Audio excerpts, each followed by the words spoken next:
नमस्कार, मैं प्रांशी राठौर और आप देख रही हैं नेक्स्ट 9 न्यूज। एक बार फिर से स्वागत है हमारे स्पेशल प्रोग्राम आमने सामने में, जिसमें हम चर्चा करने जा रहे हैं सपा के वरिष्ठ नेता समाजवादी पार्टी में हाल ही में सपा प्रमुख अखिलेश यादव ने राष्ट्रीय महासचिव का पद सौंपा है आजम खान को।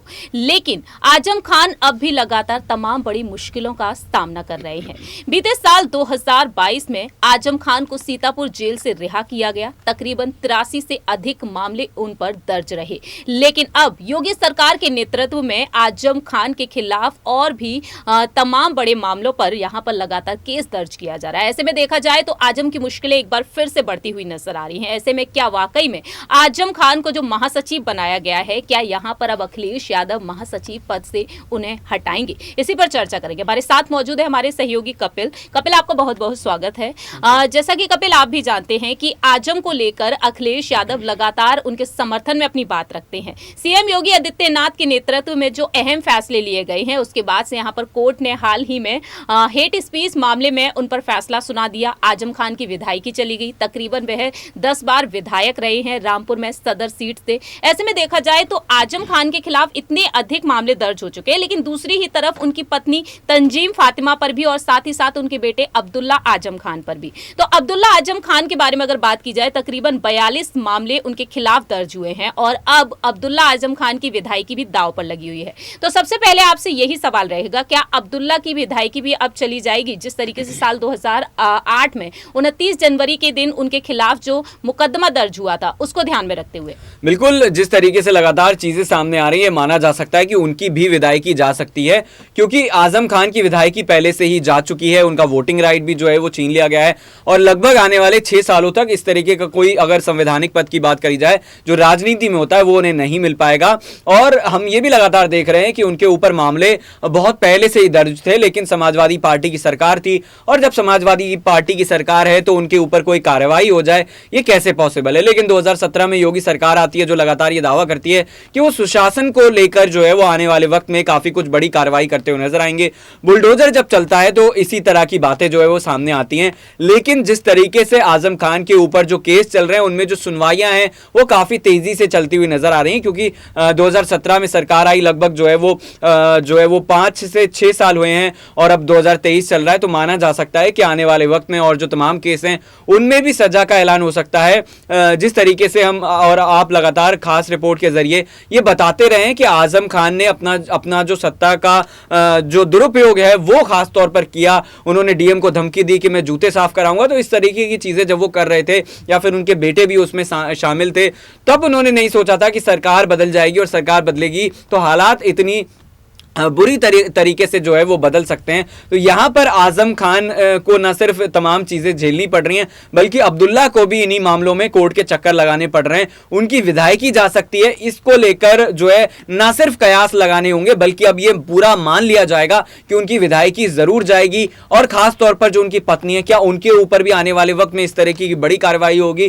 क्योंकि जन्म प्रमाण पत्र के मामले में भी तीनों के ऊपर लगातार केस चल रहा है। तो सिर्फ सिद्रा ही बचती है जिनके ऊपर तमाम केस नहीं है। बाकी आजम परिवार की अगर बात करी जाए तो मुश्किलों में है और आने वाले वक्त में और मुश्किलें बढ़ती हुई नजर आएंगी। दरअसल आपको बता दें कि छजलेट मामले में आजम खान के बेटे अब्दुल्ला आजम खान फंसे हुए हैं और आजम खान के बेटे अब्दुल्ला की विधायकी भी अब दांव पर लगी हुई है। तो कहीं ना कहीं अब देखा जाए उनकी विधायकी भी रद्द की जा सकती है, क्योंकि आजम खान की सदस्यता को रद्द कर दिया गया। अब सवाल यहां पर यह खड़ा होता है कि अखिलेश यादव ने जब राष्ट्रीय कार्यकारिणी में आजम खान को जगह दी थी, तब यहां पर कई मुस्लिम नेता भी उनके खिलाफ उतर आए थे। साफ तौर पर उनका कहना यही रहा कि आजम खान ने मुस्लिम नेताओं को भी परेशान किया। यहां तक कि ये बातें भी सामने आई थी कि अखिलेश के खिलाफ बयानबाजी के लिए आजम ने ही उन्हें आगे किया था। आजम खान के कहने पर अखिलेश के खिलाफ यहां पर नेता उतरते हुए नजर आए थे। और साल 2008 में जो मामला हुआ, उस मामले में न सिर्फ आजम और उनके बेटे अब्दुल्ला, बल्कि सपा के कई अन्य नेताओं के खिलाफ भी यहां पर केस दर्ज किया गया था।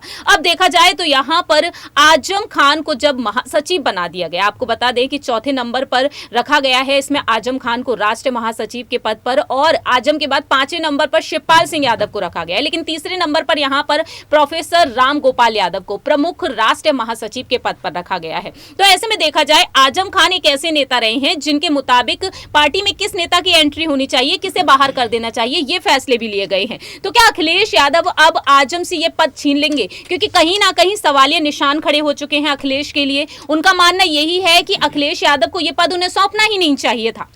अब यहां पर अखिलेश यादव ने जो पद उन्हें सौंपा है, क्या इन विवादों के बीच, इन केसों के बीच आजम इस पद की गरिमा को बनाए रखने में कामयाब होंगे, या फिर अखिलेश यादव ये तमाम चीजों को देखते हुए उन्हें इस पद से बर्खास्त कर देंगे? देखिए, मुझे नहीं लगता कि राष्ट्रीय महासचिव का जो पद उन्हें दिया गया है वो छीन लिया जाएगा, क्योंकि अखिलेश यादव इस वक्त सिर्फ एक ही चीज सोच रहे हैं, वो है निकाय चुनाव में जीत, और उसके बाद लोकसभा की अगर 80 सीटों की बात करी जाए तो वो चाहते हैं कि एक बार फिर से उनकी बड़ी वापसी हो। राष्ट्रीय सचिव जो आजम खान को बनाया गया है वो कहीं ना कहीं वोट बैंक को आधार में रखते हुए बनाया गया है, क्योंकि लगातार हम देख रहे हैं कि यादवों को की अगर बात करी जाए तो वो वोट बैंक दिखा के 111 विधानसभा सीटें जब उन्होंने जीती तो ये माना जा रहा था कि यादवों का जो बड़ा वोट बैंक था वो वापस अखिलेश यादव के साथ आया है। शिवपाल यादव जो है वो वापस पार्टी में आ चुके हैं। लेकिन अगर मुस्लिम वोटर्स की बात करी जाए वो कहीं ना कहीं भटके हुए नजर आ रहे थे, और ऐसा भी माना जा रहा था कि जब 2019 में बड़ी जीत लोकसभा की बीजेपी ने हासिल करी,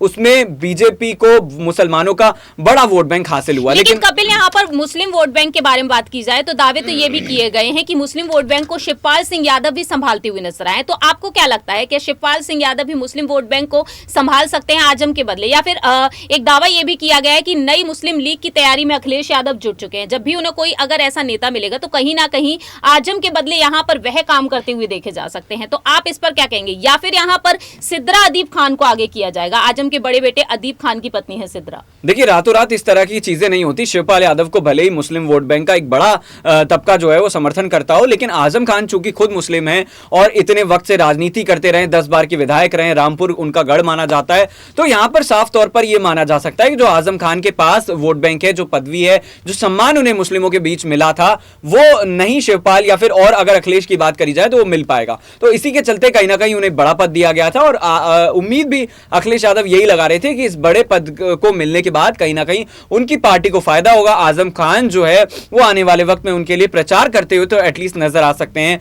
और अगर तमाम मुद्दों की बात करी जाए, लेकिन जिस तरीके से लगातार उन पर केस दर्ज हो रहे हैं, सजा का ऐलान हो रहा है, तो यह भी माना जा सकता है कि वो लोकसभा चुनाव से पहले जेल में उनकी कहीं ना कहीं जो है वो वापसी हो सकती है। और ऐसे में भले ही वो पद वापस ना छीने, लेकिन अखिलेश यादव को बड़ा झटका लग सकता है। जो स्वामी प्रसाद मौर्य को लेकर कहा गया था कि वो कहीं ना कहीं वोट बैंक के चलते सब कुछ करते हुए नजर आ रहे हैं, अगर वोट बैंक बीच में मजबूरी के तौर पर ना आता तो शायद अब तक बाहर कर दिए हुए होते। फिलहाल देखा जाए तो आजम और अब्दुल्ला को 2-2 साल की सजा सुना दी गई है कोर्ट की तरफ से। आखिरी सवाल हमारा यही रहेगा यहाँ पर कपिल से कि आखिरकार उनका क्या कुछ कहना रहेगा कि आजम खान को जो महासचिव का पद दिया गया है, क्या यहाँ पर जो मुकदमे उन पर दर्ज किए गए हैं उस बीच यहाँ पर आजम खान पार्टी को पूरा फायदा दिला पाएंगे या फिर नहीं? क्योंकि जेल में रहकर भी आजम खान ने चुनाव जीते थे, लेकिन अब यहाँ पर आजम के लिए मुश्किलें और भी ज्यादा बढ़ चुकी हैं। तो अब सपा में रहकर आजम खान के चलते अखिलेश यादव को फायदा होगा लोकसभा चुनाव जो साल 2024 में होंगे? देखिए, मुझे लगता है कि लोकसभा चुनाव में आजम खान के चलते अखिलेश यादव को कोई फायदा नहीं होगा और नुकसान होने की संभावनाएं भी कम है। यानी कि जिस तरीके से फायदे को लेकर तमाम जो है वो सियासी रणनीतियां बनाई गई थी, अब मुझे लगता है कि वो फेल होती हुई नजर आ रही है। और अखिलेश यादव को अब आजम खान से आगे बढ़कर कोई ऐसे इंसान को, ऐसे व्यक्ति के बारे में सोचना पड़ेगा जो कहीं ना कहीं मुस्लिमों का बड़ा रहनुमा हो, बड़ा मसीहा हो। जैसा कि यहाँ पर कपिल ने अपनी बात रखी, अब देखना यही होगा कि आखिरकार अखिलेश यादव के क्या कुछ अहम फैसले होते हैं, क्योंकि यहाँ पर अब्दुल्ला की विधायकी भी दांव पर लगी हुई है। ऐसे में अखिलेश यादव सिद्रा को आगे करना चाहेंगे, क्योंकि उन्होंने पहले ही कह दिया था कि परिवार का जो फैसला होगा वह उसे जरूर स्वीकार करेंगी। वहीं अखिलेश यादव की तारीफ भी वह करती हुई नजर आई। अब देखना यही होगा कि नई मुस्लिम लीग का जब गठन किया जाएगा तो अखिलेश यादव किससे आगे करेंगे। क्या वाकई में आजम खान के चलते समाजवादी पार्टी को अब फायदा होगा या फिर नहीं, ये तो वक्त के साथ साथ ही पता चलेगा। क्योंकि आजम के कहने पर रामपुर लोकसभा सीट पर जो उपचुनाव हुए थे उसमें आसिम रजा को आगे किया गया था, लेकिन हार का सामना करना पड़ा था सपा को। अब देखना होगा कि आखिरकार साल 2024 में होने वाले लोकसभा चुनाव से पहले अखिलेश यादव क्या कुछ अहम फैसला सुनाते हैं। फिलहाल हमारे इस प्रोग्राम में इतना ही। बाकी की तमाम अपडेट्स के लिए आप देखते रहिए नेक्स्ट 9 न्यूज।